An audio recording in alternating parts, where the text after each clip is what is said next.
Vsauce, Michael here. About 6% of everything you say and read and write is the is the most used word in the English language. About 1 out of every 16 words we encounter on a daily basis is the. The top 20 most common English words in order are the of and to. A in is I, that it for you was with on, as have, but be they. That's a fun fact, a piece of trivia, but it's also more.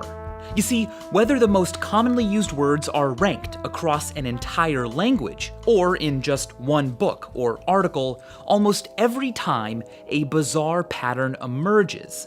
The second most used word will appear about half as often as the most used. The third, 1/3 as often. The fourth, 1/4 as often. The fifth, 1/5 as often. The sixth, 1/6 as often, and so on, all the way down. Seriously. For some reason, the amount of times a word is used is just proportional to 1 over its rank. Word frequency and ranking on a log-log graph follow a nice straight line, a power law. This phenomenon is called Ziff's law.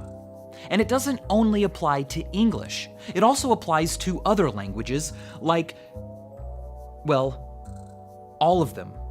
Even ancient languages we haven't been able to translate yet. And here's the thing, we have no idea why.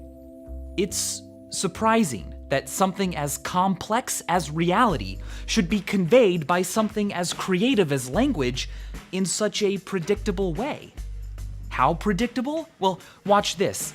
According to wordcount.org, which ranks words as found in the British National Corpus, sauce is the 5,555th most common English word.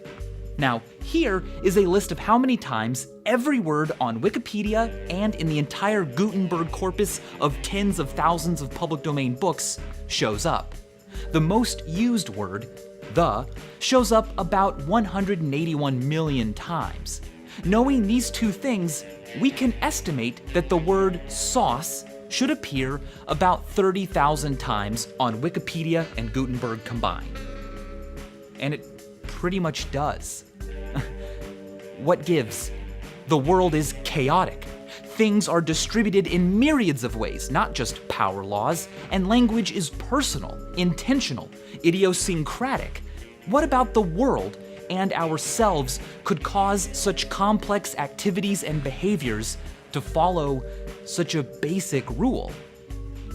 We literally don't know. More than a century of research has yet to close the case. Moreover, Ziff's law doesn't just mysteriously describe word use. It's also found in city populations, solar flare intensities, protein sequences and immune receptors, the amount of traffic websites get, earthquake magnitudes, the number of times academic papers are cited, last names, the firing patterns of neural networks, ingredients used in cookbooks, the number of phone calls people receive, the diameter of moon craters, the number of people that die in wars, the popularity of opening chess moves, even the rate at which we forget. There are plenty of theories about why language is ziffy, but no firm conclusions. And this video doesn't contain a definite explanation either. Sorry, I know that's a bummer since we appear to like knowing more than mystery.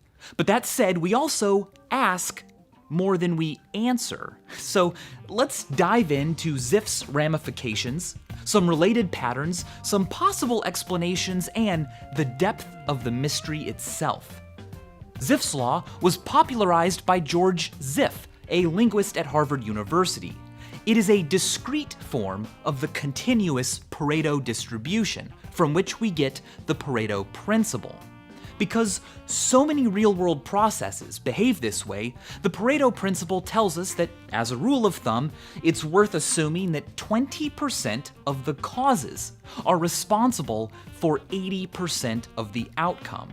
Like in language, where the most frequently used 18% of words account for over 80% of word occurrences. In 1896, Vilfredo Pareto showed that approximately 80% of the land in Italy was owned by just 20% of the population. It is said that he later noticed in his garden 20% of his pea pods contained 80% of the peas. He and other researchers looked at other data sets and found that this 80-20 imbalance comes up a lot in the world. The richest 20% of humans have 82.7% of the world's income. In the US, 20% of patients use 80% of healthcare resources. In 2002, Microsoft reported that 80% of the errors and crashes in Windows and Office are caused by 20% of the bugs detected. A common rule of thumb in the business world states that 20% of your customers are responsible for 80% of your profits, and 80% of the complaints you receive will come from 20% of your customers. A book titled The 80-20 Principle even says that in a home or office, 20% of the carpet receives 80% of the wear. Oh, and as Woody Allen famously said, 80% of success is just showing up. The Pareto Principle is everywhere, which is good. By focusing on just 20% of what's wrong, you can often expect to solve 80% of the problems. A variety of different unrelated factors cause this to be true from case to case. But if we can get to the bottom of what causes some of them, maybe we'll find that one or more of those mechanisms is responsible for Ziff's law in language. George Zipf himself thought language's interesting rank frequency distribution was a consequence of the principle of least effort, the tendency for life and things to follow the path of least resistance. Zipf believed it drove much of human behavior and hypothesized that as language developed in our species, speakers naturally preferred drawing from as few words as possible to get their thoughts out there. It was easier. But in order to understand what was being said, listeners preferred larger vocabularies that gave more specificity so that they had to do less work. The compromise between listening and speaking, Zipf felt, led to the current state of language. A few words are used often, and many, many, many words are used rarely. Recent papers have suggested that having a few short, often used, predictable words helps dissipate information load density on listeners, spacing out important vocab so that the information rate is more constant. This makes sense, and much has been learned by applying the least effort principle to other behaviors. Roughly speaking, and this is mind-blowing, nearly half of any book, conversation, or article will be nothing but the same 50 to 100 words, and nearly the other half will be words that appear in that selection only once. That's not so surprising when you consider the fact that one word accounts for 6% of what we say. The top 25 most used words make up about a third of everything we say, and the top 100? About half.